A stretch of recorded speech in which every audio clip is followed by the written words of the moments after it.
لو أنزلنا هذا القرآن على جبل لرأيته خاشعا أنزلنا هذا القرآن على جبل لرأيته خاشعا أنزلنا هذا القرآن على جبل لرأيته خاشعا متصدعا من خشية وتلك الأمثال نضربها للناس لعلهم يتفكرون.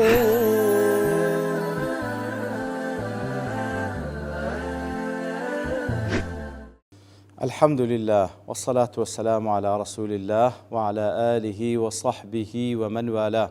السلام عليكم ورحمة الله. برزان خوش حال لواني 1263 لواني كاين تفسير قرآن بيرزمين وخزمتان ومن بس رزامندي رب العالمين وهوادان مئوي آزي السودي لور بقرن.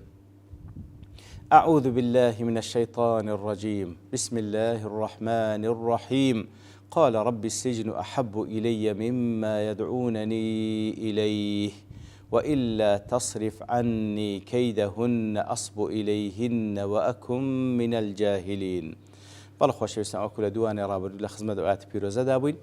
یوسف عەلەیهی سڵات وەسەلام کاتێکەوە ئافرەتەکانی کە کۆبووینەوە لە زیافەتی ئیمرەئەت العەزیزی ئەوانیش بە هەمان شێوە داوای لێ دەکەن کەوە ڕەغبەتی ئەو ئافرەتەی ئیمرەئەت العەزیز جێبەجێ بکە ئەگەر نا تووشی سزن دەبی.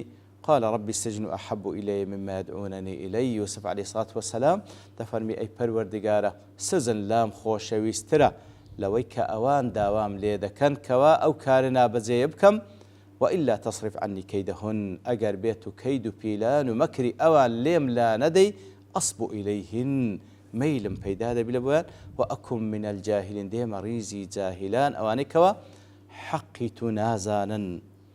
بەڵێ لە الجواب الكافي ابن القيم وهروە لە مەجموعی فتاوای ابن تيمية رحمة خۆیان لێبی باز لە یوسف دەکەن دەفەرمون یوسف عليه الصلاة والسلام ابتلا کرایەوە تاقی کرایەوە بەڕاستی هیچ کەسێک سەبر لەسەر ئەو حاڵەتە ناگری ئیلا مەگەر الله تعالى سەبری پێ ببەخشی. ڕێ لەبەر ئەوەی فإن مواقعة الفعل بحسب قوة الداعي وزوال المانع. دەڵێ بەرەوەی ئەنجامدانی فعلێک بە حەسەبی چییە؟ حسب قوة الداعي يعني داعيەکە چەند زۆر لە بۆ ئەنجامدانی ئەو فعلە و هەروە هیچ مانعێکیش لە پێشت نەبی لە بۆ ئەنجامدانی ئەو کارە. هەروە ئینسان ئەگەر بێت و با بڵێن داعی لە ناو نەفس و دڵ و دەروونی زۆر بەهێز بوو ئەنجامدانی ئەو کارە و هەروە هیچ مانعێکیش نەبوو حقەتر خۆپاراستن لێی زۆر زەحمەتە لێ دەڵێ كان الداعي ها هنا في غاية القوة. داعی لە بۆ با بڵێن ئەوەی کەوا داعیە لە بۆ ئەنجامدانی ئەو کارە زۆر بەهێزە لە چەندین ڕووەوە. یەکەم ما ركبه الله سبحانه في طبع الرجل من ميله إلى المرأة. یەکەم یوسف عليه الصلاة والسلام وەکو پیاوێک ئیتر پیاو بەگشتی پیاو هەر لە طەبیعاتی وایە کەوا مەیلی هەیە بەرامبەر بە ئافرەت سزای ئەوەی ئەوە ئافرەتێکە بەخۆی لە داوا دەکات. دووەم أن يوسف عليه السلام كان شابا وشهوة الشاب وحدته أقوى. يوسف عليه الصلاة والسلام لا حالتك أو داوكاري اللي ذكره جنزة بالتأكيد لا جنزاني الشهوة بهسترة. أنه كان عزبا ليس له زوجة ولا سرية تكسر شدة الشهوة. جنزو جني شينه هنا خيزاني شينية وهروها جارية شينية كوا شهوتكي لا أوان بطالبك لويا أوش حالتك لبوي داعي زياتر بابلين أو جناهبك. أنه كان في بلاد غربة حالتي شتكات داعية شديك لولاتك لغريبي دايا يتأنى للغريب فيها من قضاء الوتر ما لا يتأنى له في وطني وبين أهله ومعارف. عادة إنسان لولاتي غريبي لزيقاي كوا كسني ناسي زياتر معرزة كوا جنابك لوي كوا لناو خاكو بابنين خزمو كسين خوي كوا هرنا للشرمي أوان هنديك شتي أنزامنا بلام لغريبي زياتر معرزة وكار أنزام بدا لو كاس ناي ناسي يتري يوسف غريبي شلوي عليه الصلاة والسلام. في أنزام أن المرأة كانت ذات منصب وجمال.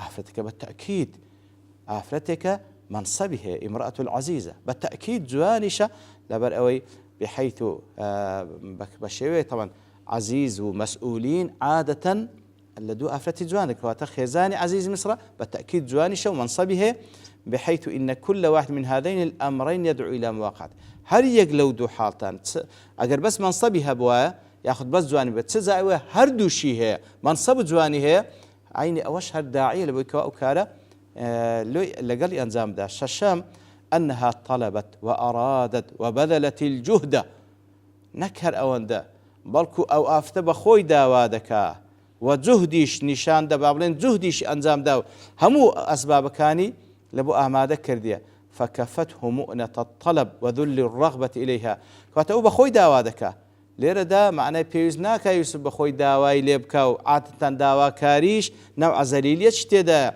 بل كانت هي الراغبة الذليلة لو حالت أو آفرتا داواي لذكاو زليليش الودنويني وهو العزيز المرغوب إليه ولو حالت أويش عزيزة رغبة برانبر نشاندرة أوش هالداعية لبويه أو كار أنزام بدي حفتم أنه في دارها لنو مالي خوشتي وآفرتا وتحت سلطانها وقهرها ويوسف لنو مالي أوى لجرد صلاتي أوى بحيث يخشى إن لم يطاوعها من أذاها له لجرد صلاتي بيقول لنو مالي ويا أجر أو كاري لقل أنزامنا دا احتمال أزيادي بدا كفعلا آزاري شدا يتر أوشر داعية لو أو كاري لقل أنزام بدا هشتم أنه لا يخشى أن تنم عليه هي لوش ناترسي أو ما ترسيش إني أجر وكالي قال أنزام بدا بخوي بتي أو جنا كشف بك ولا أحد من جهتي يعني يكيق لجهتي كشف بك فإنها هي الطالبة الراغبة وقد غلقت الأبواب وغيبت الرقباء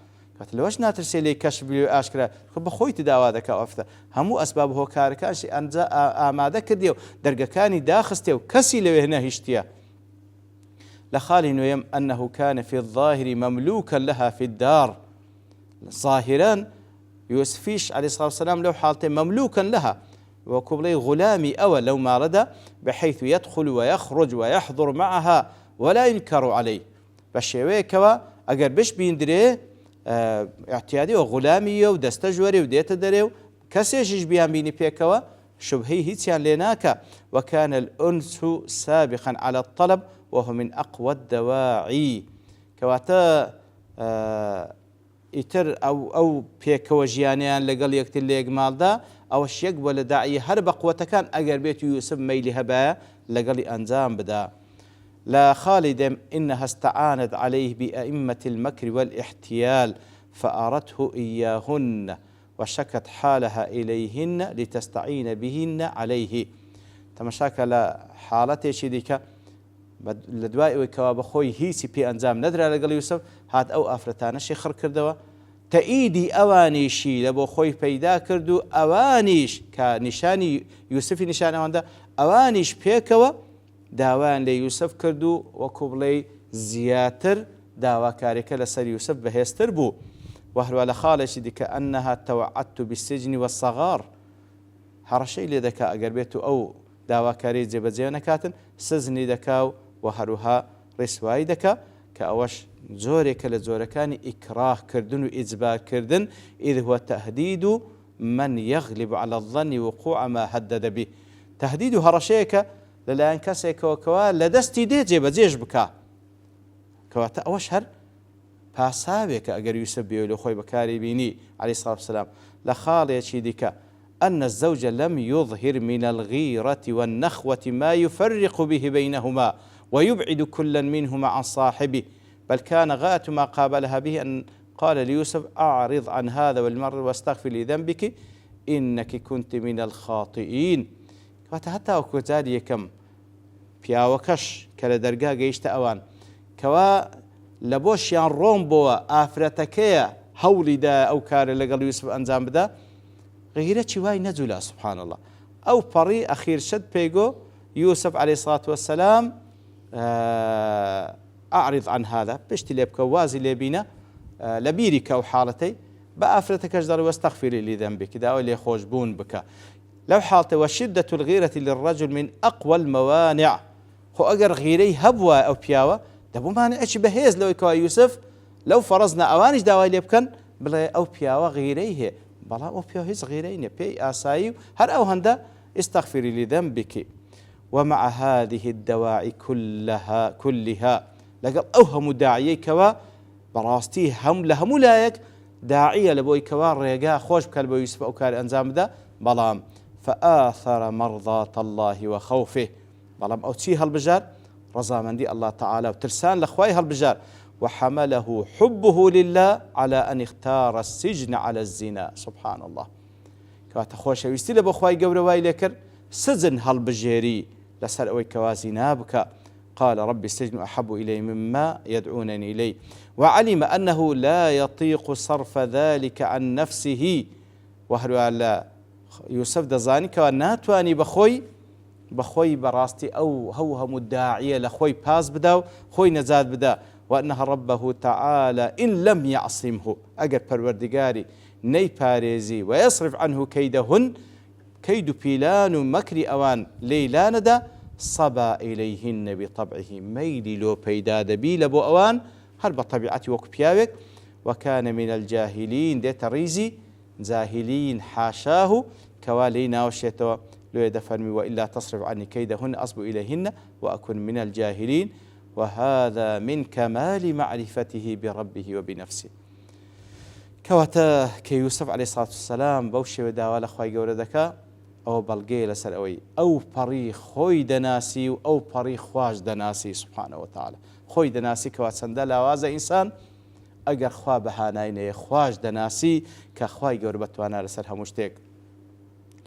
هەروەها لە مەجموعی فتاوى ابن تيمية دەڵێ طلب سؤال الله ودعائه أن يثبت القلب على دينه، داواکردن لە خوای گەورە سبحانه وتعالى بۆی کەوا دڵەکەی جێگیر بکە لەسەر دینەکەی، ويصرفه إلى طاعته، وهروە داواکردن لە خوای گەورەکەوە ئەو ئینسانە بەرەو طاعەتی خۆی ببا.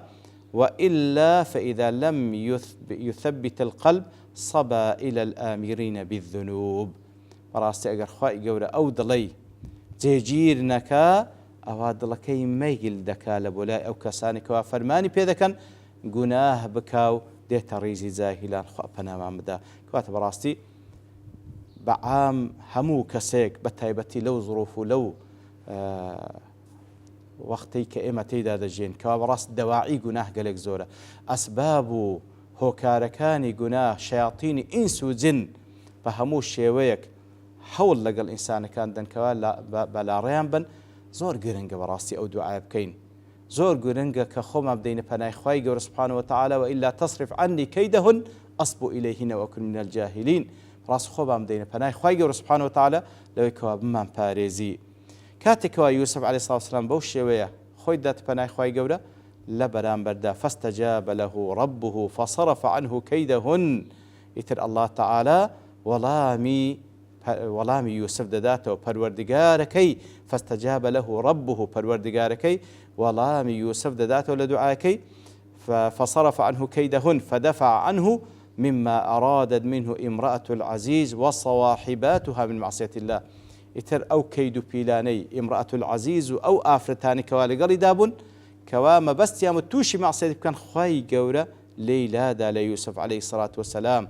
ابن عاشور دەڵێ فاستجاب له ربه، كاتك فاستجاب له فيه العطف بفاء التعقيب، فاستجاب فاء تعقيب بكارنها فاستجاب إشارة إلى أن الله عجل إجابة دعائه. سبحان الله. فاستجاب فكلمة تعقيبة قالت هرك دعاء كرب إخلاصه الله تعالى دعاكي قبول كر سبحانه وتعالى. أبي السعود ضليكاتك وهذا فرمي فاستجاب له ربه، نافر فاستجاب الله له، فاستجاب له ربه كواتا ما لا يخفى من إظهار اللطف. پروردگار بپروردگاريتي خوي بربوبيته پروردكاني خوي يوسف باوني وڵامی دعاکەی یوسفی داوە ئەو کەید و پیلانی ئافرەتانی لێ دوور خستەوە.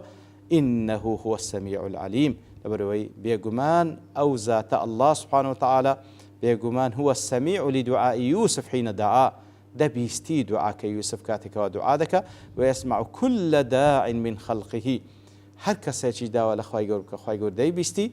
وهروە علیمە ئاگادارە بمەکری نسوە، ئاگادارە بە کەید و پیلان و مەکری ئافرەتاکان و وبنية يوسف وحاجته وبما يصلحه وأقادارش بنية يوسف وهروها داواكاري يوسف تشتيق لبو يوسف تساكا ويعلم جميع أحوال عباده همو حالتي بندكاني خوش بي أقاداره. ابن عاشور دلي كاتك أخوي قلت إنه هو السميع العليم وكو في موضع العلة كواتا لدوائي وكذا فاستجاب له خوي سبحانه وتعالى كولامي داوى وبيهز مهلتك لدوائي دعاكي يكسر ولامي داوى لبرتسي ولامي داوى إلا كي تسبو لبرو هو السميع العليم إنه هو السميع العليم الله تعالى سميعة سريع الإجابة دبيستيو زو ولام دداتوا وآقادار بنيتكان كواتا فاستجاب له ربه فصرف عنه كيدهن فأكل بوت تعقيبة زو ولامي داوى سبحانه وتعالى لو ولامي داوى لبرو إنه هو السميع العليم كواتا براستي كاتك بخشوع وبنيته شباك وخد دي بناي الله تعالى بالتأكيد خواهي قولوا والله من دداتوا ولا بابلين دعاء كد بيستي ولا من دداتوا آقاداري شبا نيتنا ودلو درونت. وصلى الله وسلم على نبينا محمد وعلى آله وصحبه أجمعين وآخر دعوانا الحمد لله رب العالمين. لو أنزلنا هذا القرآن على جبل لرأيته خاشعا أنزلنا هذا القرآن على جبل لرأيته خاشعا أنزلنا هذا القرآن على جبل لرأيته خاشعا متصدعا من خشية الله. وتلك الأمثال نضربها للناس لعلهم يتفكرون.